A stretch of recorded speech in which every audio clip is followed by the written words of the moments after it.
agradecendo o convite do Instituto Brasileiro de Ensino, Desenvolvimento e Pesquisa, o IDP, da Fundação Getúlio Vargas, especialmente da Ambima, para compor essa mesa, integrada por tantos expoentes brasileiros, especialistas no assunto. É uma honra poder contribuir com a troca de conhecimento e experiência sobre matéria tão relevante. Esse seminário, na forma como foi idealizado, é uma oportunidade única de discussão do tema bastante atual, trazendo diferentes perspectivas a respeito da questão jurídica das mais relevantes e desafiadoras. A recentemente editada Resolução 175 da Comissão de Valores Mobiliários é, de fato, essencial para aprimorar a governança corporativa das empresas, introduzindo no sistema regulatório regras gerais mais claras, aplicáveis a todas as categorias de fundos de investimento, sem prejuízo daquelas específicas para cada modelo dessa espécie de condomínio. A nova disciplina é permeada pelo incentivo à transparência, fazendo com que as transações ocorram de maneira inteligível e em condições equilibradas, dando segurança a todas as partes envolvidas. Outra importante mudança introduzida pela Resolução 175 é a ampliação das exigências quanto à divulgação de dados pelas companhias abertas. Agora, as empresas listadas em bolsa devem disponibilizar informações mais detalhadas sobre a situação financeira e de suas práticas de governança, além de maior clareza sobre os deveres do gestor na observância do limite de concentração das aplicações. Isso, sem dúvida, proporcionará aos investidores uma visão mais abrangente e precisa dos riscos, facilitando a tomada de decisões de investimento. Além disso, fortaleceu-se o papel dos conselhos de administração das companhias, tornando-os mais independentes e atuantes, o que obrigará a sua composição por membros dotados de maior poder de fiscalização interna corporis. Preservou-se ainda o interesse dos acionistas e a cultura de boas práticas corporativas.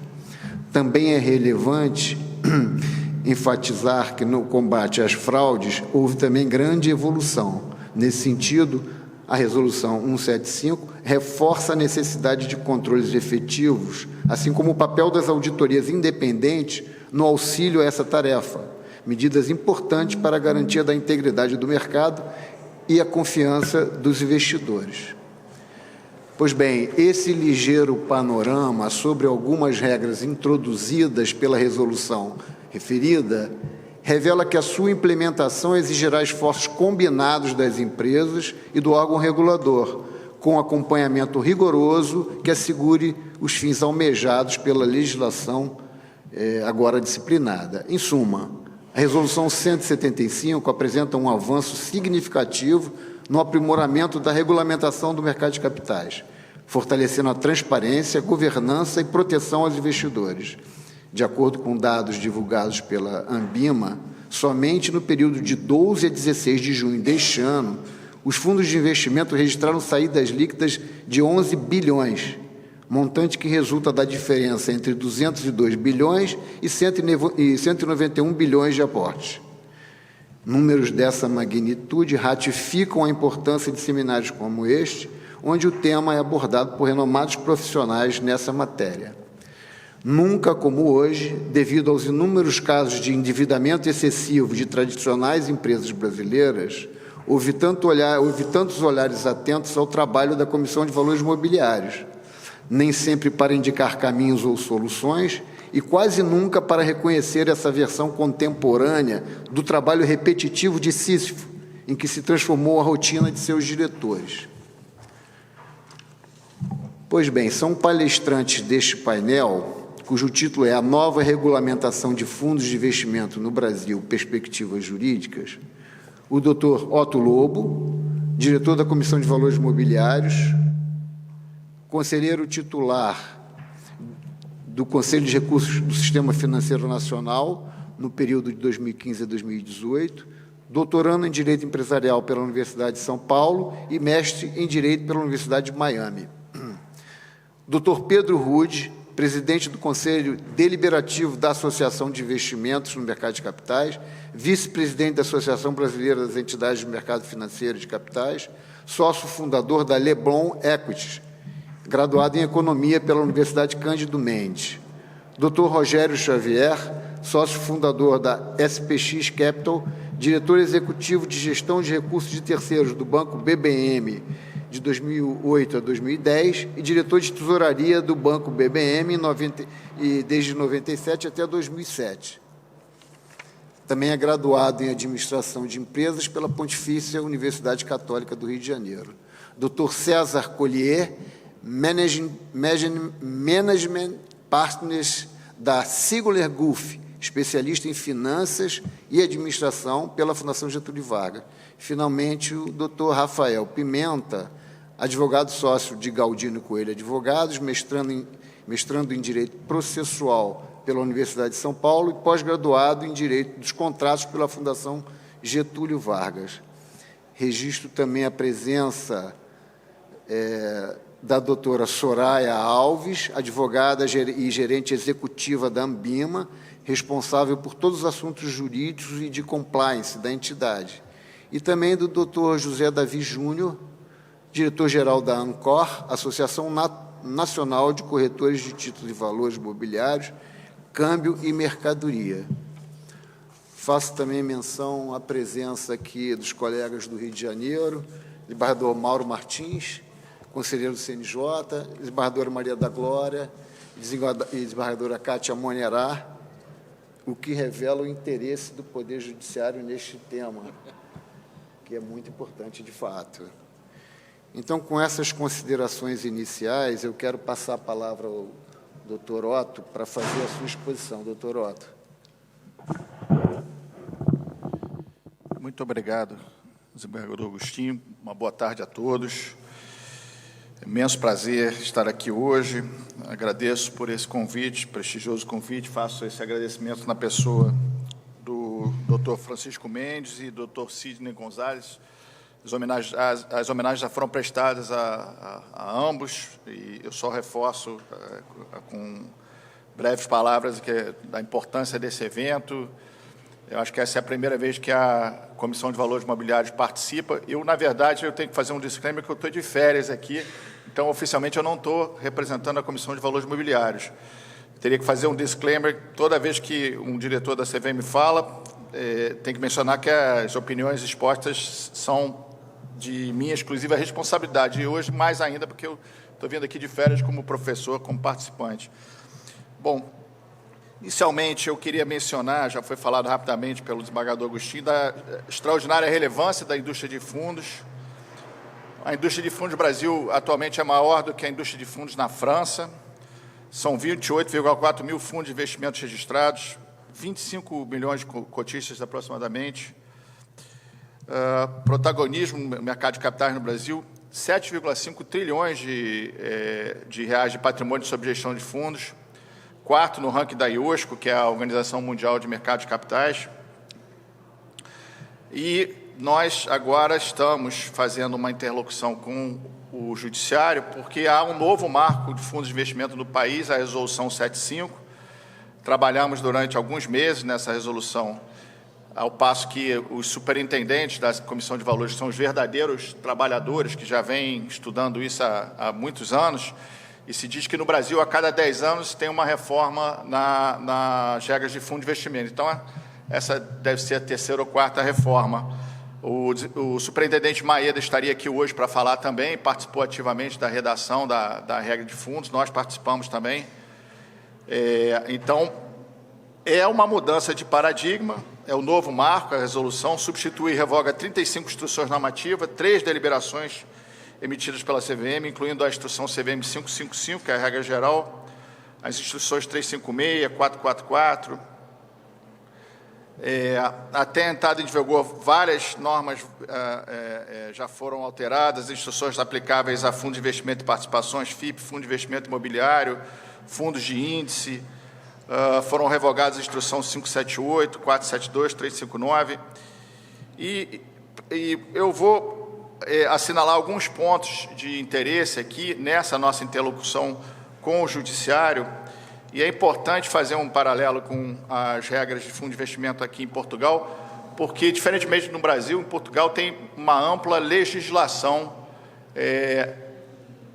no que diz respeito aos fundos de investimento. O Brasil, não. O Brasil tem a 10.406, que é o Código Civil, como foi alterado pela Lei de Liberdade Econômica, para deixar claro de uma vez por todas que há limitação de responsabilidade dos cotistas e há limitação de responsabilidade no que diz respeito à solidariedade também, o fim da solidariedade no caso dos prestadores de serviços essenciais. Está aqui o Pedro, que vai falar em seguida, e eu queria também reforçar esses agradecimentos tanto à Ambima, que está aqui, o Pedro e a Soraya estão aqui, que se prontificaram a vir participar, quanto a Ancor, que está aqui também, está o Davi, é ótimo ter vocês aqui. Mas, de fato, o que ocorre é que no Brasil, o que o Código Civil diz em termos de fundo de investimento é basicamente que boa parte, a maioria da regulação virá da Comissão de Valores Mobiliários, né?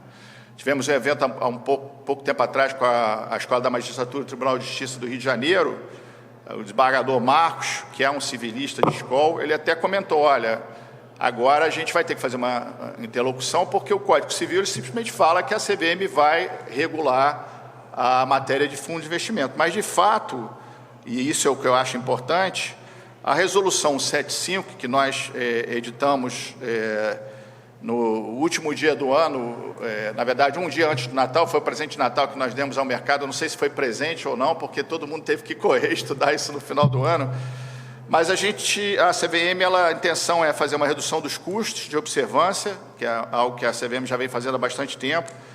Foram incorporadas as melhores práticas da IOSCO internacionais, experiência e jurisprudência da própria CVM, veio a reforma da IN 35601 de FDIC, adaptação da 13.874 de 2019, que é a Lei de Liberdade Econômica, que até um dos diretores trabalhou na Lei de Liberdade Econômica, diz ele, quando estava quase no fim da redação, o diretor Acioli, que ele perguntou, mas e a questão da limitação da responsabilidade? Aí todo mundo, mano, já não está lá? Ele falou, não está, então coloca. Aí foi colocada a limitação de responsabilidade, finalmente, porque é importante mencionar qual é a relevância da questão da limitação de responsabilidade. O Brasil passou por um período de muito litígio em 2013, 2014, a gente vê resquícios até hoje. Outro dia está aqui a desembargadora Glória, que trabalhou com isso no passado, conhece esse tema, é do ramo, que julgou um caso há pouco tempo que trata das brigas que surgiram em função dessa fase 2013, 2014, e o judiciário e a arbitragem já tiveram um grande protagonismo no que diz respeito à interpretação de certas regras. Na época era a instrução 555. Agora, com certeza, o judiciário novamente está sendo chamado para dirimir várias questões que vão começar a surgir. A questão da limitação de responsabilidade, a questão das classes e subclasses, que é uma novidade, né? Mas, de fato, as mais relevantes da Resolução 175 são, principalmente, classe de cotas e subclasses, limitação de responsabilidade dos cotistas, a responsabilidade dos prestadores de serviços, o regime informacional de remunerações, capital autorizado, demonstrações contábeis, gestão de liquidez, side pocket e outros arranjos, o patrimônio líquido negativo, insolvência. A insolvência vai ser uma questão muito relevante, porque a 10.406 ela prevê que vão se aplicar as regras de insolvência civil, que até certo ponto é uma estrada, é uma rua sem saída, porque, diferentemente como já observamos aqui na 11.101, a interpretação que houve, extraordinária, desde a época da Varig, desde a 11.101 de 2005, já chegou no Brasil como modelo a Lei de Recuperação Judicial e Falência, proveniente da Insol, da Uncitral, do Banco Mundial, já veio um modelo que funciona muito bem, que já funcionava, então foi muito fácil se adaptar. Agora, o que ocorre é que essas regras de fundo elas vão começar, pouco a pouco, serem dirimidas pelo Judiciário. Tem a questão do patrimônio, os novos ativos financeiros, conflitos de interesse, FDIC. E o que eu ia mencionar rapidamente, os principais pontos, a questão das classes e subclasses. Agora, os fundos eles são estruturados de uma forma em que há classes e subclasses, podem existir vantagens tributárias, o fisco ainda não está de acordo ou não tem lei ainda no que diz respeito ao fisco interpretar que as classes e subclasses podem ter estruturas tributárias, incidências tributárias diferentes, mas futuramente isso irá acontecer. Já tem projeto de lei na Câmara dos Deputados, no Congresso, do que trata da questão tributária que necessariamente vai ter que ser tratada, né? A limitação da responsabilidade decorre da alteração do Código Civil, artigo 1368-D2. O regulamento do fundo, ele agora, a regra é, se não prevê no regulamento, a responsabilidade continua sendo ilimitada, mas, se previsto, pode-se limitar a responsabilidade. Não existe mais a solidariedade entre os prestadores de serviço e a limitação da responsabilidade do 1368-D1 do Código Civil, que também está refletido no artigo 18 da Resolução CVM 175. E se eu tivesse que deixar um recado importante aqui, ou um ponto de questionamento de exame, é que a necessidade de limitação de responsabilidade é principalmente para preservar e fortalecer o mercado. Porque o que existiu de 2013 em diante foi que, variavelmente, quando existia algum tipo de dívida, se buscava o que se chama do deep pocket, o prestador de serviço que tem mais recursos, os bancos. E o que nós estamos tentando agora é exatamente que isso não aconteça novamente, porque isso marginaliza o mercado e retira do mercado os melhores prestadores de serviço. Então, a intenção agora, já que há lei, e eu acho importante, isso está previsto na 10.406, no Código Civil, é que a gente consiga sensibilizar, seja a Justiça Estadual, Federal, seja a Justiça do Trabalho, que é um novo paradigma, né? É uma mudança, e a importância em existir essa limitação de responsabilidade. Eu só vou falar rapidamente agora na limitação de responsabilidade dos cotistas no que diz respeito às classes e subclasses, que é uma questão, eu acho que bastante delicada e complexa, sofisticada, mas agora a classe dos fundos, ela poderá ter subclasses. Vai segregar os cotistas, as classes vão ser os arranjos para a organização dos ativos, carteiras de ativos ou estratégias de investimento. Então, teoricamente, você pode ter estratégias diferentes de classe e subclasse, e as subclasses são arranjos para a organização dos passivos. Isso é algo que nós fizemos lá na resolução, colocamos na resolução. O mercado reagiu bem e alguns advogados até questionaram: bom, mas isso é muito complexo, para que fazer isso? Eu falei: mais uma ferramenta que está na caixa de ferramentas que pode ser utilizado. A 6404/76, quando foi editada em 76, o próprio doutor Bulhões e o professor Lamy incluíram institutos que não eram utilizados naquela época, mas que poderão ser utilizados. Eu já estou caminhando aqui para a conclusão, mas, basicamente, esses são os principais pontos que eu queria mencionar. Eu, novamente, queria agradecer também ao desembargador Agostinho, que foi convidado e prontamente aceitou esse desafio de correr aqui para Portugal e montar esse evento. Mas esses foram os pontos que eu queria colocar de início, e agradeço novamente.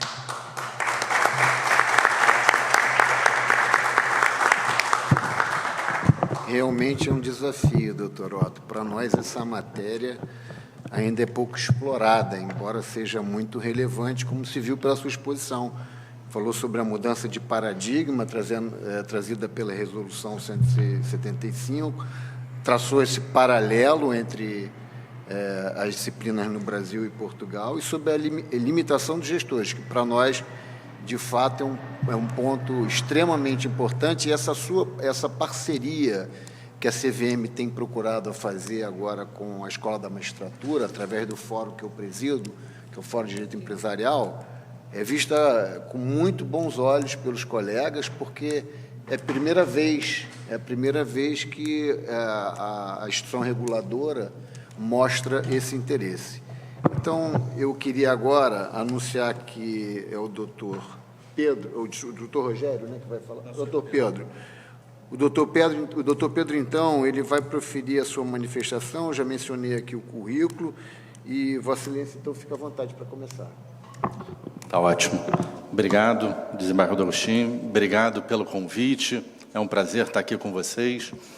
Eu acho que, antes de entrar propriamente dito na nova resolução, eu queria só dar um pouco de detalhes do tamanho da indústria e do impacto que a nova resolução vai ter. Então, a Ambima é a associação que representa os participantes de mercado de capitais e financeiro. São 1.326 instituições aderentes e 300 instituições associadas. A gente tem como compromisso a representação, a autorregulamentação. Então, a Ambima estrutura e cria códigos de autorregulamentação para que os participantes possam trabalhar nos mais altos padrões de comportamento. A Ambima também produz e divulga vários dados e análises, então, preços de títulos de renda fixa, tamanho de mercado, isso tudo acaba sendo de bastante importância para que o mercado entenda vários impactos. E, por fim, educação e certificação, né? Educação financeira é uma coisa que no Brasil ainda está amadurecendo, e a gente entende que a gente tem um papel importante no desenvolvimento da educação. Então, também a gente tem várias iniciativas para que os investidores entendam os produtos financeiros que estão à disposição. Em termos de tamanho, são quase 30 mil fundos e perfazem 7,5 trilhões de reais, 1,5 trilhões de dólares. É a 11ª maior indústria do mundo e, dado todo o nosso histórico, renda fixa ainda é um componente bastante importante. Então, o perfil do investidor brasileiro ainda é conservador e isso acaba tendo como consequência essa pizza com renda fixa sendo o maior componente de perfil de fundos. E como reguladores e autorreguladores, nós temos a CVM, Previc, SUSEP e a própria Ambima. Em termos de evolução, nos últimos 5 anos, a indústria quase dobrou de tamanho. Então, vocês podem ver aqui no gráfico da esquerda, atingindo 7,5 trilhões de reais. As pessoas físicas representam um pouco mais de 50% dos investidores e os institucionais 30%. Nos últimos 5, 6 anos, a gente experimentou uma democratização bastante importante do acesso dos investidores aos fundos de investimento. Basicamente, as plataformas digitais, avanços da tecnologia propiciaram para que diversos fundos ficassem disponíveis para o grande varejo. Até então, a maioria dos fundos, por exemplo, de gestoras independentes, era para investidores qualificados, com investimento mínimo alto, e na medida em que a tecnologia veio para facilitar essa distribuição, atualmente as plataformas e os próprios bancos que tiveram que correr atrás desse processo todo oferecem uma gama bastante grande de alternativas para o investidor. Hoje, com uma aplicação mínima de R$1, já é possível comprar cotas de fundos, e facilitou muito também o cadastro e a experiência, né? Hoje, em 15 minutos, é possível abrir uma conta e já começar a investir. Então, o nosso mercado mudou muito nos últimos 5, 6 anos e, dado o estágio de maturação, a gente ainda entende que tem bastante crescimento por vir. E a 175, é o gancho que eu queria fazer, vai ser um impulsionador bastante relevante, né? Uma das grandes consequências desse novo marco é uma aproximação da nossa regulação com os mercados mais desenvolvidos. Então, já era uma demanda da indústria que a gente tivesse a possibilidade de contar com novas ferramentas, novas estruturas, e a nova resolução veio para atender esse anseio. A 175 também trouxe uma pegada muito de empoderamento do investidor. Então, a questão de transparência das taxas, das remunerações, ficou muito claro, e o mercado vai ter que se adaptar a esse novo contexto. E a nova norma também trouxe mais flexibilidade, o que é muito bom do ponto de vista de nós gestores, onde a gente vai conseguir montar produtos mais customizados, mais adequados e criação de novas estratégias. E aqui eu queria mencionar rapidamente quais são os principais pontos. O Otto deu algumas pinceladas, mas a questão das novas estruturas com classes e subclasses vai ser um ganho de escala bastante relevante. Então, a criação de novos fundos ou novas classes vai se dar de uma velocidade muito mais rápida. A gente vai conseguir segmentar cotistas dentro de mesmas subclasses. Então, vai trazer um ganho de escala muito importante que, no final do dia, vai representar economia de despesas para o cotista. Então, ele vai pagar menos para a manutenção do fundo. Um segundo ponto bastante importante é a limitação de responsabilidade do cotista. Até então, o cotista ficava numa situação desconfortável de colocar R$100 e, eventualmente, ter que aportar dinheiro no fundo se o fundo ficasse insolvente ou precisasse de novos aportes, o que, para estratégias mais sofisticadas e agressivas e arriscadas, não faz tanto sentido e, com isso, afugentava vários tipos de investidores a se comprometer a fazer investimentos importantes para o país. Então, digo aqui Private Equity, Venture Capital, Special Seats, tem diversas classes de fundos que agora, com a nova estrutura, vão poder deslanchar muito mais facilmente do que no passado. A questão da responsabilidade mais clara entre prestadores de serviço. No Brasil, é muito comum a gente encontrar administrador fiduciário, gestor independente, custodiante, tudo segregado. E isso trazia alguns questionamentos em relação à atribuição de cada prestador de serviço. A Lei da Liberdade Econômica veio trazendo maior clareza e a CVM agora também trouxe muito mais detalhe de quem é responsável por qual atribuição. E, dado a questão da limitação de responsabilidade do cotista, isso leva, consequentemente, à possibilidade do fundo ficar insolvente, do fundo quebrar, né? Então, aqui vai ser uma novidade grande para todo o mercado de como tratar eventuais casos onde o fundo fique com patrimônio negativo. E eu vou entrar em um pouquinho mais detalhe no próximo slide. A questão da remuneração, como eu mencionei, a regra trouxe a segregação das taxas do fundo. Isso vai ser uma mudança bastante importante, pelo menos tem um impacto muito relevante de como a indústria está estruturada. E a questão de ferramentas de liquidez, nos aproximando muito do que a gente encontra em mercados mais desenvolvidos. Na questão de política de investimento, ela trouxe uma flexibilidade muito maior do que a gente tinha até então, possibilidade de investir até 100% no exterior, de oferecer esses fundos para varejo, fundos de crédito privado também podem ser oferecidos para o varejo. Então, tem aí uma quantidade enorme de novidades e inovações, a questão de criptoativos, CBIOS, crédito de carbono, então coisas que a gente realmente está na vanguarda, que até em mercados mais desenvolvidos ainda não são, não há possibilidade do fundo comprar esses ativos. No Brasil, a CVM inovou e abriu essa possibilidade e o mercado recebe isso com bastante otimismo, sabendo que a gente precisa ter consciência também na utilização desses ativos, dado que são um tanto arriscados e novidades. E, por fim, aqui, para finalizar, eu queria chamar a atenção e o ponto de link entre aqui o mercado financeiro e o mundo jurídico, esses 3 pontos, né?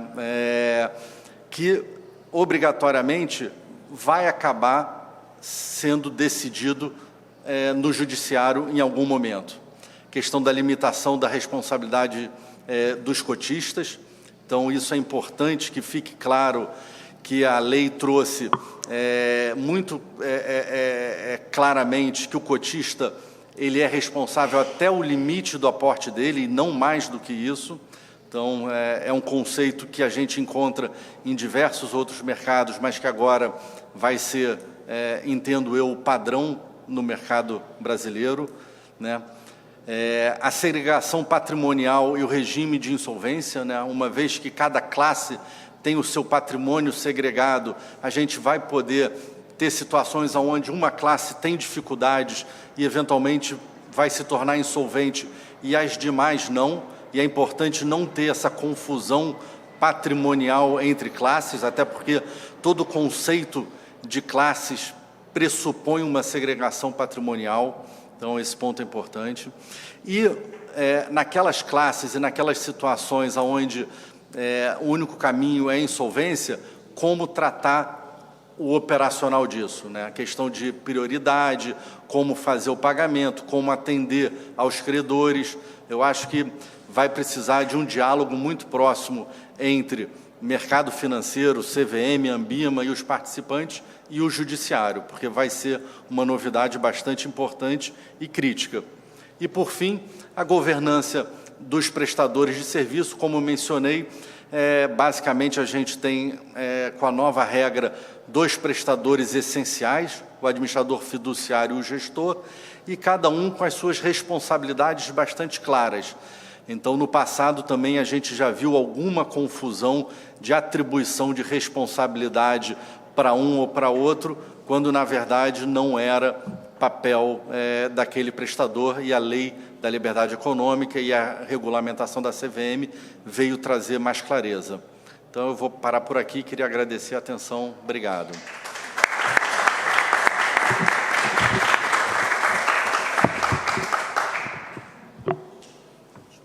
Obrigado, doutor Pedro. Ficou aqui com a sua explanação.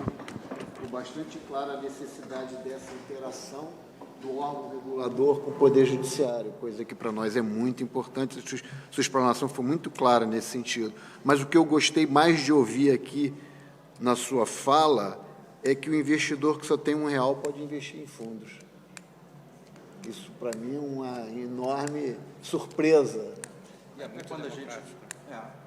quando a gente compara com outros mercados, não é tão fácil de achar essa democratização. Então, atualmente, hoje, literalmente, qualquer pessoa pode investir e se programar para o longo prazo para a sua poupança. Eu já estou até ficando animado, sabendo que R$1. Pois bem, então vamos seguir aqui, doutor Rogério, vai agora nos brindar com a sua explanação. Bom, boa tarde a todos. Obrigado, desembargador Agostinho Teixeira, doutor Otto Lobo e demais membros da mesa. Assim como o Pedro, eu vou falar um pouco também da Resolução 75 e só tocar na questão da diminuição ou eliminação da responsabilidade de cotistas. Trazendo, né, a SPX Capital, para quem não conhece, é uma dessas gestoras abarcadas pela Ambima, que tem aproximadamente 15 bilhões de dólares de recursos sob gestão, presença no Reino Unido, nos Estados Unidos da América, em Singapura, obviamente no Brasil e aqui em Portugal.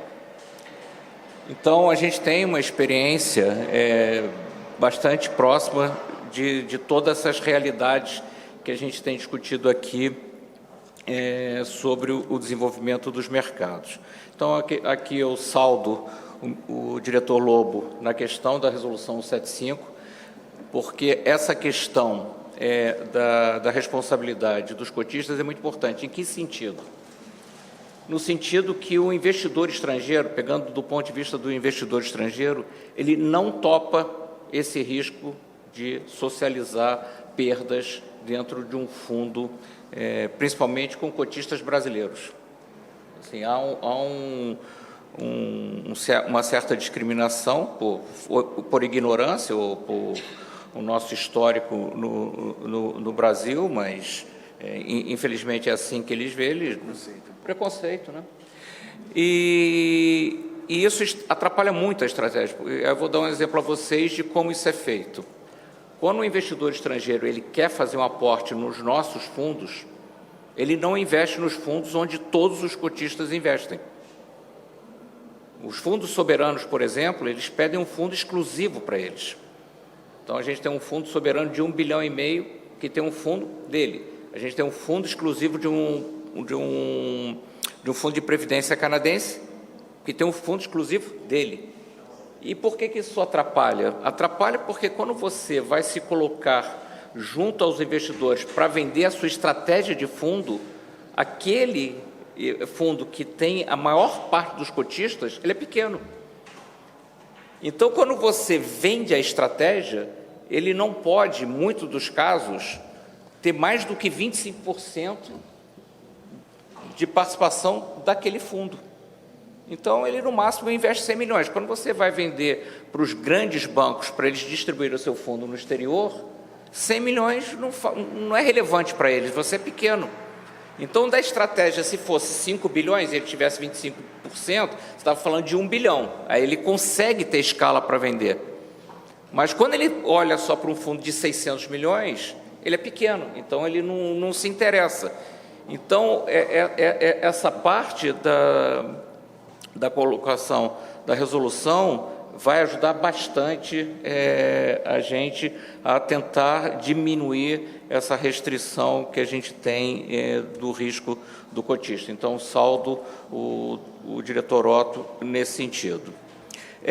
Uma outra questão que eu me refiro também à CVM, e aí é uma questão para pensar, não uma crítica, mas para pensar, que é em torno da transparência, né? Hoje se tem na sociedade que nós demos o máximo de transparência possível das nossas carteiras aos nossos investidores.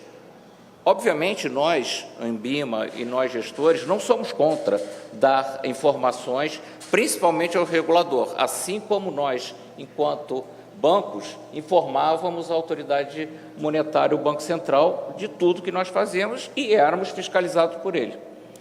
O problema é que, com a abertura das nossas carteiras no site da CVM, mesmo com defasagem de tempo, nós ficamos expostos a que qualquer pessoa que entre no site use aquela informação contra nós. Então, recentemente, não sei se vocês acompanharam nos Estados Unidos, uma ação chamada GameStop, operada através do Robinhood, que atacou fundos que tinham posições vendidas naquela ação e o fundo teve problemas. Então, a informação que a gente presta se volta contra nós. Então, medidas que têm sido feitas no sentido de dar mais transparência para o cotista, e ainda mais com a inteligência artificial, tem se tornado prejudicial ao gestor. Então, o que nós, gestores, estamos fazendo? Estamos restringindo ao máximo a nossa comunicação com os investidores, que é a pior coisa possível. Nós, por exemplo, na SPX, a gente fazia call mensal com os investidores, fazíamos trimestral. Nós mandávamos a abertura das nossas posições de maneira sintética, mas dizendo as nossas alocações de maneira mensal.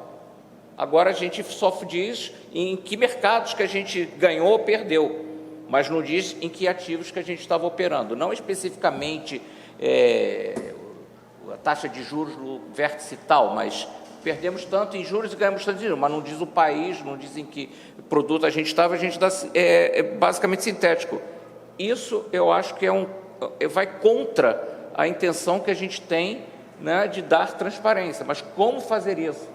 Então, diretor Otto, fica aqui a minha sugestão de pensar junto com o mercado numa solução. Vocês recentemente acolheram uma sugestão do mercado de ações, mas vale também para o mercado mais abrangente, principalmente o de multimercados.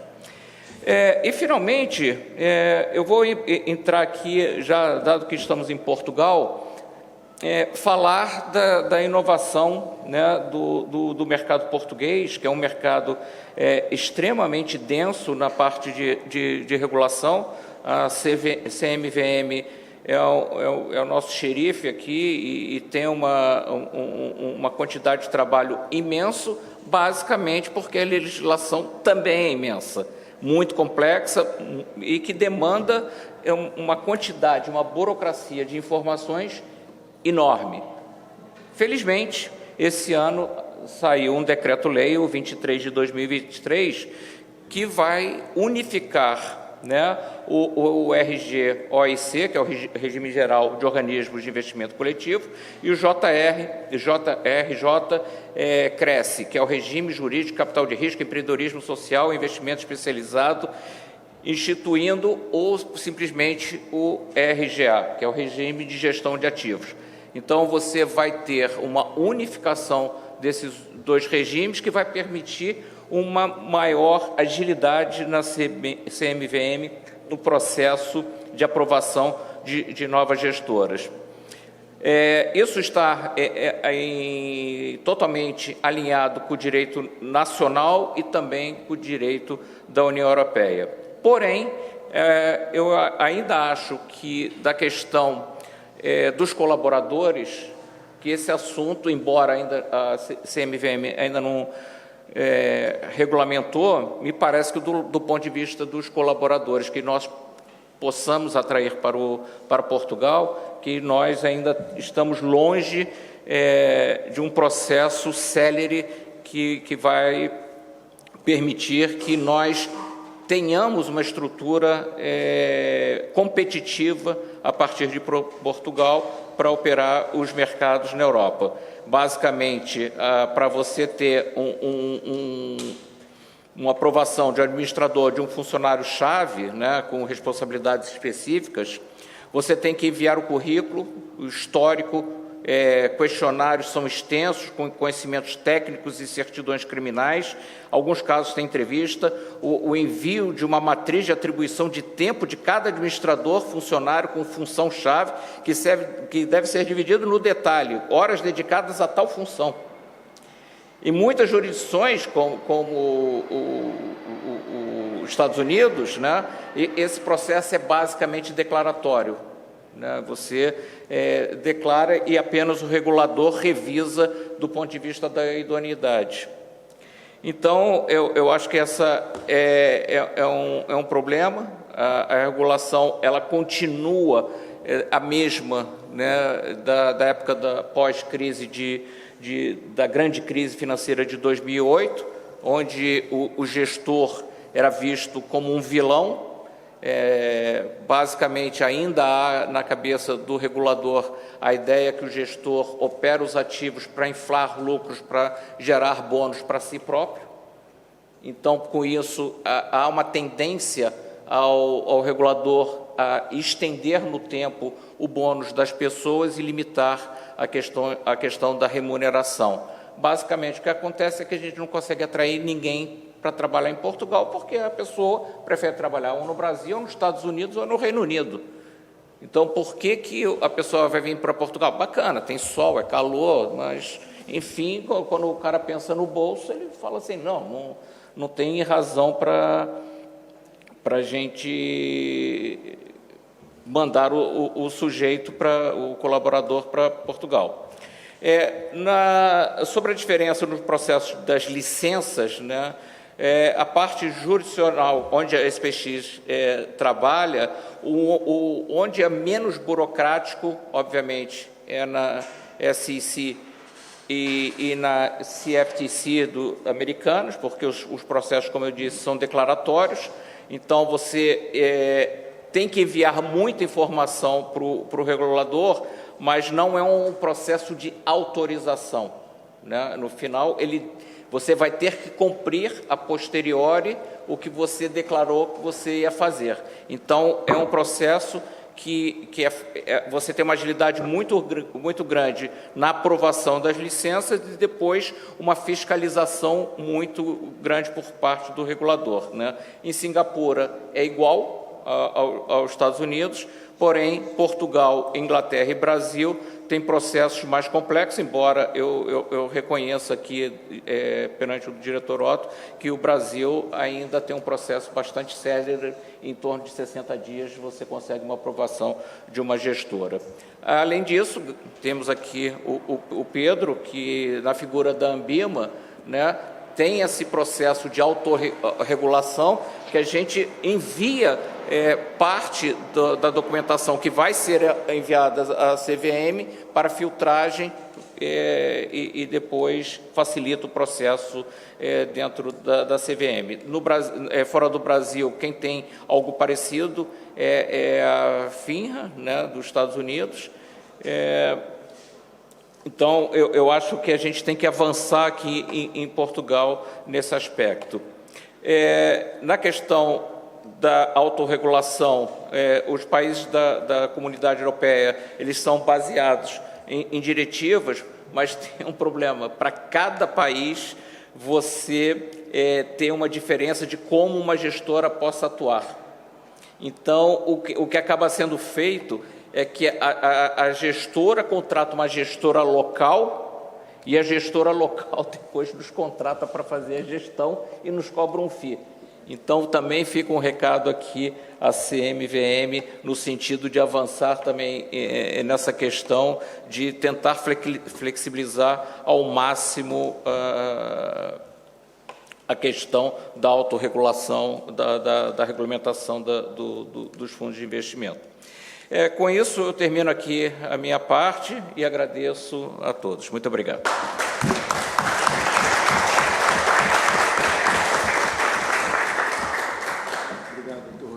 A sua exposição foi importante por esse contraponto, né?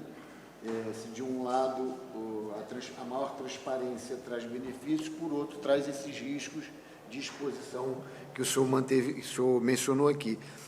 E também a gente tem que reconhecer a dificuldade na Europa da edição dessas normas, porque além de você estar conforme a legislação local, você ainda tem que estar conforme as diretivas da União Europeia, em termos constitucionais, em termos legais. Isso realmente é uma coisa que dificulta um pouco esse processo.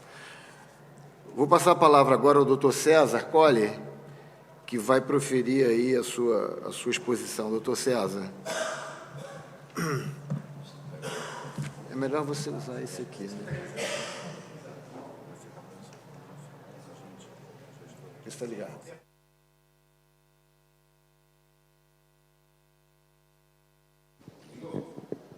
Ligou? Opa. Boa tarde. É um grande prazer estar aqui, poder compartilhar algumas ideias sobre esse assunto tão importante. Queria cumprimentar o desembargador Agostinho e os outros panelistas daqui, agradecer ao doutor Sérgio Vitor, a IDP, FIB, FGV por essa oportunidade.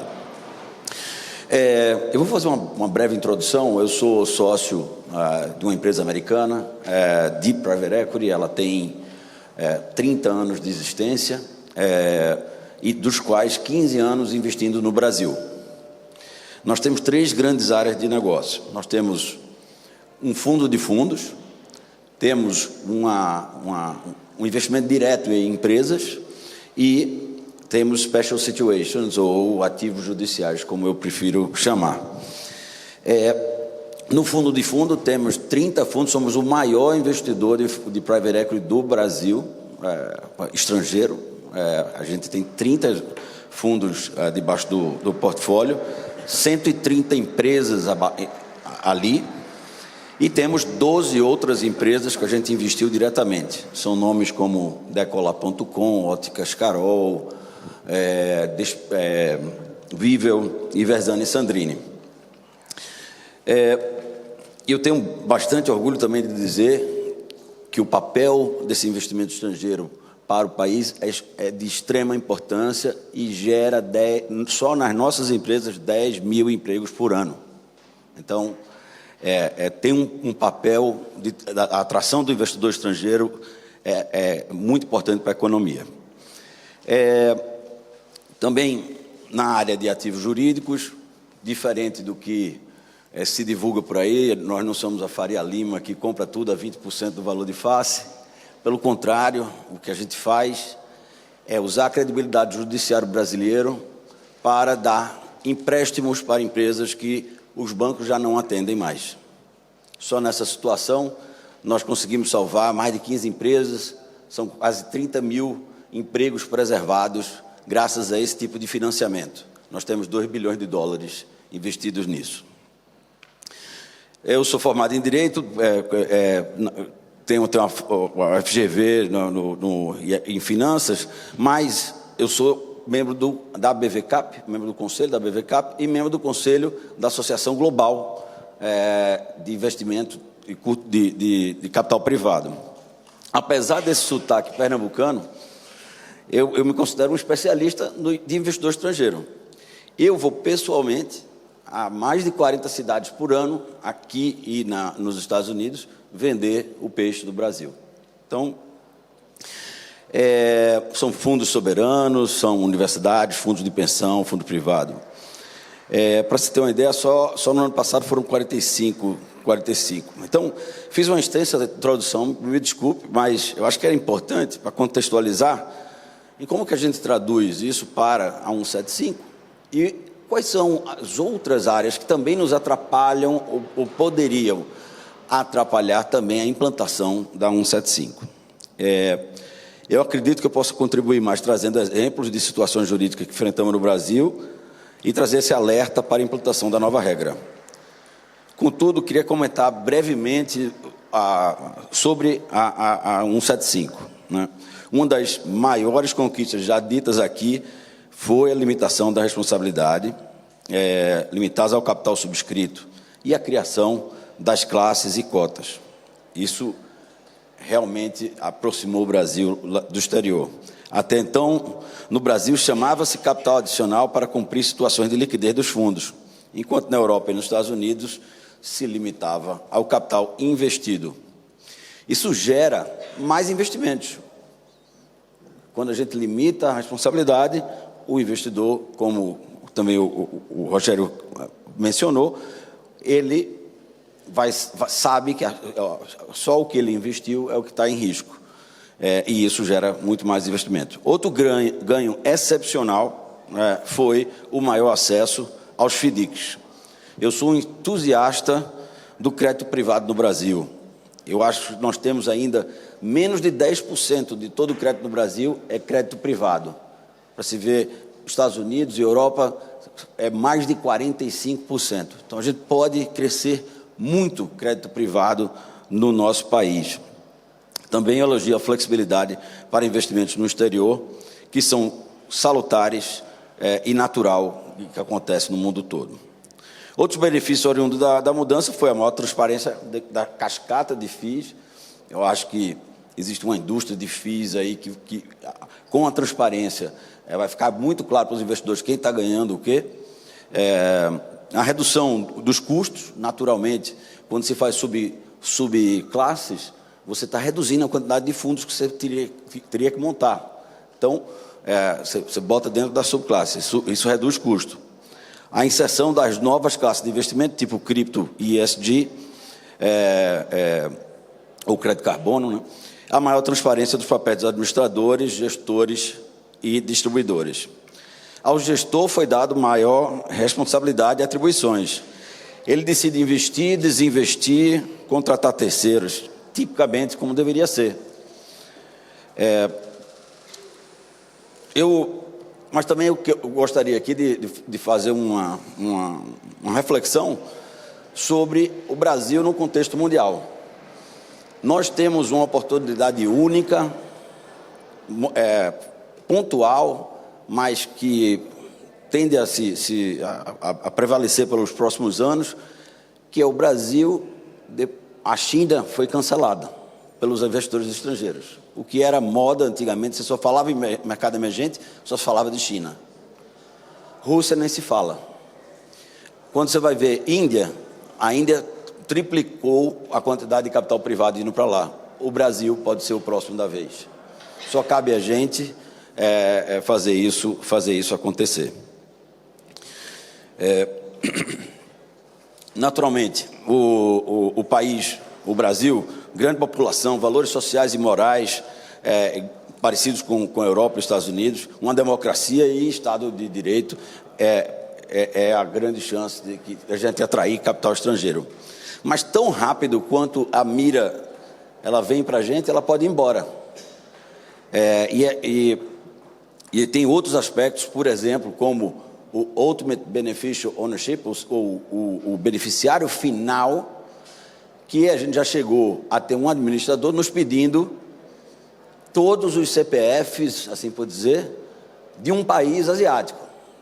Todos. Porque era o INSS daquele país, o equivalente ao INSS daquele país, que investia conosco. E a gente vê que essas interpretações de aonde é o beneficiário final, que deveria parar numa estrutura quase soberana, essas interpretações geraram atuações, não nossas, graças a Deus, mas geraram atuações na indústria de private equity, e isso afasta o investidor.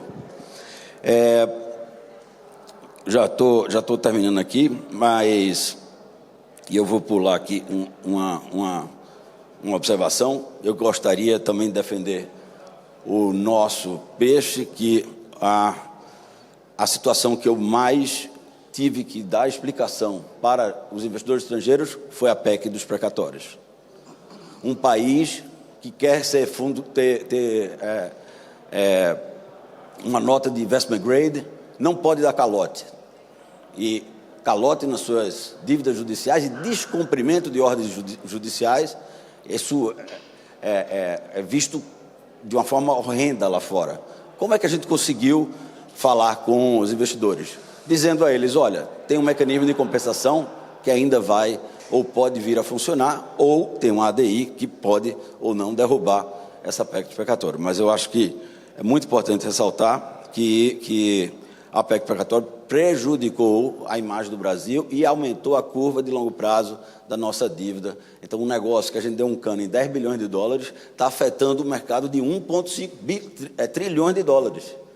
Ou seja, por conta de uma questão contábil ali, a gente acaba se tornando o Brasil mais caro para os investidores.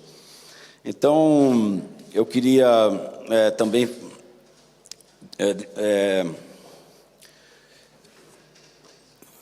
concluir aqui que fazer a defesa em prol do crédito privado, de investimento estrangeiro em crédito privado, em especial a nova lei vai ajudar aos brasileiros a investirem em crédito privado. Eu acho que a gente consegue chegar a 45% do PIB, isso diminui spreads de banco, é competição saudável para o país, né?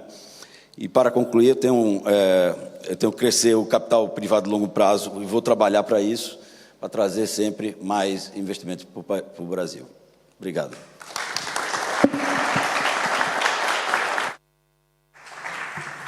Obrigado, doutor César. É muito importante essa sua observação final sobre a credibilidade do país no exterior, que fica maculada com essa questão dos precatórios, né? A gente ainda tem esperança de que os tribunais superiores possam rever isso para minimizar esse prejuízo que decorre daí. Eu passo, então, agora a palavra ao doutor Rafael Pimenta, que vai concluir, fazer a última exposição, e a gente vai encerrar. Perfeito, senhor presidente. Eu prometo ser muito, muito rápido, até porque talvez tenha cabido a minha função de arauto do apocalipse aqui, né? Todo mundo, e com razão, elogiando a resolução 75, é uma mudança importante, trouxe vários avanços, alinha o Brasil em várias questões internacionais, mas a pergunta-problema que eu tinha formulado aqui, até uma provocação, doutor Otto, caro amigo, talvez tenha faltado alguma coisa. E esse alguma coisa, dentro desse conceito, até que ponto, né, no âmbito desse debate CVM judiciário, essa concentração normativa, fiscalizatória, óbvio, mas essencialmente normativa, nas mãos da CVM, ela não impede a formação de uma massa crítica do Poder Judiciário acerca do próprio sistema de fundos de investimento. E aí o que eu chamei aqui de uma maneira muito ousada, de uma espécie de membrana hermenêutica, embora a CVM tenha competência para normatizar, para fiscalizar e para punir, a gente não pode esquecer que o Judiciário vai ter também a última palavra em muitos desses aspectos. E quando um órgão como a CVM, uma autarquia ultra especializada, com um corpo técnico fantástico, normatiza um produto, vamos chamar assim, que é 7,5 trilhões, até eu fiquei impressionado, um produto com esse grau de complexidade é natural, e aí não tem nada de científico nisso, mas esse é o primeiro aspecto, é natural que quem não participou do debate, ou quem não está familiarizado com isso, ou que está no âmbito do judiciário, ou em outros órgãos, sinta uma natural repulsa em relação, primeiro, a conhecer melhor, a entender o funcionamento e a aplicar de maneira correta, à luz, né, dos vetores principiológicos que orientam o sistema, as regras. Então, de novo, né, louvando a iniciativa da 175, que foi muito bem feita, eu acho que a gente perdeu a oportunidade de ter criado uma boa lei e uma lei completa de fundos de investimento. Parece um certo exagero, mas uma indústria de 7,5 milhões, ou trilhões de reais, perdão, está regulamentada do ponto de vista legislativo apenas em 3 artigos do Código Civil, que usam, por analogia, institutos muito antigos, né, como o condomínio, e mesmo nos casos em que não usa diretamente como analogia, naturalmente a analogia surge, porque nós, advogados, juízes, pensamos de uma maneira dogmática, por analogia, buscando institutos conhecidos para encaixar o pensamento. Então, a gente pecou, eu acho, na minha visão, e não é nenhum demérito à qualidade da resolução, em ter uma lei completa, ou muito mais detalhada, sobre o tema. E por que eu acho, que, além desse ponto intuitivo, de gerar uma natural repulsa do judiciário, há outros que talvez não estejam tão evidentes. Mas, por exemplo, a responsabilidade ou os deveres do gestor estão disciplinados na instrução da CVM. Se há uma disputa judicial em torno se o gestor cumpriu ou não os seus deveres, parece pouco provável que o STJ possa ter a última palavra sobre a interpretação desse dispositivo, por não se tratar de uma lei federal que comporte uma uniformização por parte do órgão de cúpula do judiciário, no âmbito infraconstitucional, para uniformizar. Então, esse seria um outro aspecto. Um terceiro aspecto, antes que o Otto me mate aqui, é que quando a CVM concentra, e eu estou aqui tratando dos efeitos, vamos chamar, das externalidades negativas aqui, cometendo o arroubo de falar em termos econômicos aqui para economistas na mesa, mas externalidade negativa de algo positivo, né, que é a especialização do debate e o aprofundamento das normas. Mas uma outra externalidade negativa é que quando a CVM concentra, ela, de uma certa maneira, suprime ou sufoca o que se usa na doutrina denominar do private enforcement pelos próprios agentes de buscarem no judiciário o cumprimento das suas normas, porque ela, a CVM, vai passar a ser, de uma certa maneira, o oráculo ou o único caminho, a estrada para a verdade, em relação às normas da 175. Então, esses seriam alguns pontos de destaque. De novo, a gente está tratando, sim, de um microsistema normativo fundamental para a economia do país, razoavelmente complexo, mas que não é isolado. Ele vai se conectar inexoravelmente com outros. E acho que o Rogério mencionou aqui alguns riscos, né? E o César também. Acho que talvez o risco maior, se eu fosse um investidor estrangeiro, seria um negócio chamado IDPJ, né? Que é a limitação de responsabilidade, tal como ela está estabelecida, talvez ela não esteja detalhada o suficiente para se conectar, por exemplo, com o artigo 50 do Código Civil e com a jurisprudência que se formou em cima do artigo 50, embora ela seja um tanto quanto vacilante, para realmente permitir uma proteção, não pela CVM, porque não é a CVM que vai julgar um incidente de desconsideração, mas por parte do Poder Judiciário. E eu tinha destacado, essa seria, na verdade, a parte ampla aqui da minha exposição, eu tinha destacado um ponto só, em razão do tempo, um exemplo concreto nesse aspecto, que é em relação ao poder de controle. Na minha humilde visão, acho que é um tema relevante por vários aspectos, dentre os quais, com impacto regulatório, possível sobreposição de outorgas, questão de direito da concorrência. Quem controla o fundo de investimento? Não é o cotista. Ou talvez, sim, no mais das vezes, não deveria ser. O cotista é um investidor passivo. Ele tem, quando muito, o direito ou a prerrogativa de substituir o gestor ou substituir o administrador. Mas a decisão de investimento não é dele, e a própria natureza do fundo de investimento diz que não é para ser dele. Ele está entregando para alguém para investir o dinheiro da melhor forma possível. Então, o cotista não pode ser considerado controlador. E aí vem o vácuo normativo, e do vácuo normativo o nosso cacuete de pensar por analogia e de associar isso ao próprio sistema da lei das sociedades anônimas. E é muito difícil convencer uma pessoa que não está acostumada a esse tipo de indústria de que cotista e acionista não são a mesma coisa. É tudo igual.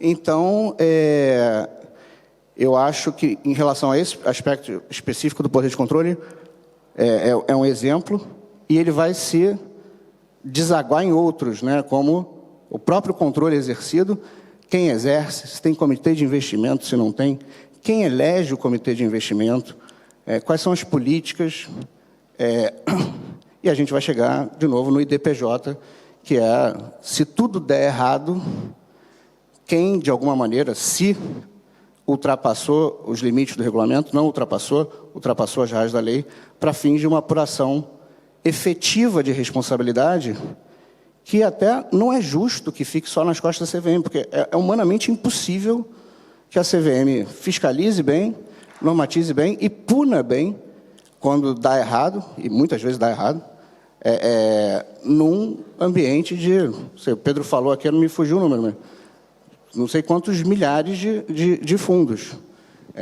Então, nesse aspecto, de novo, sem querer ser o arauto aqui do apocalipse, acho a resolução boa, mas acho que, tal como a gente fez com outros produtos talvez mais obscuros, por exemplo, tem uma lei de securitização e não tem uma lei de fundos de investimento. É um contrassenso.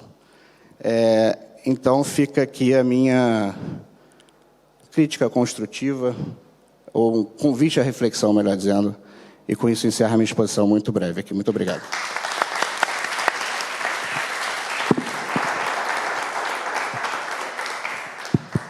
Obrigado, doutor Rafael. Foi a última exposição e acho que fechou com chave de ouro. E realmente essa questão do vácuo legislativo, ela existe, mas eu entendo que é uma opinião, não há nenhuma crítica a isso, que o próprio mercado ainda não se interessou por isso, porque se os agentes desse mercado já tivessem se mobilizado para isso, talvez já houvesse uma lei, assim como aconteceu com a lei do esporte, o Estatuto do Esporte agora, recente, que levou a categoria de direito fundamental o esporte. O setor de seguros também está tentando aprovar. Enfim, eu acho que o mercado de capitais teria assim, muita chance de desenvolver para uma lei geral nesse aspecto, que, nesse momento, as resoluções da CVM fazem esse papel normativo, até com alguma força de coerção, como se fosse lei.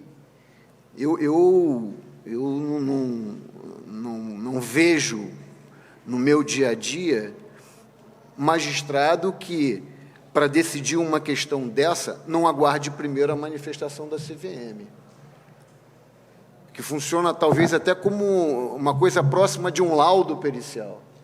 Se se sabe que há um processo administrativo na CVM, vamos suspender o processo para aguardar a decisão. Enfim, isso poderia ser feito através de lei, repito, se houvesse uma mobilização realmente efetiva nesse sentido.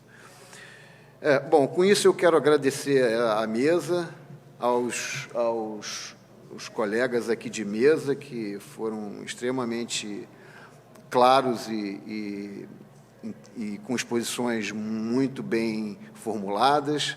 Quero também fazer uma referência ao trabalho da doutora Soraya, que deu um suporte fundamental para a organização desse trabalho, e aos presentes aqui. Com isso, dá por encerrada a sessão. Muito obrigado.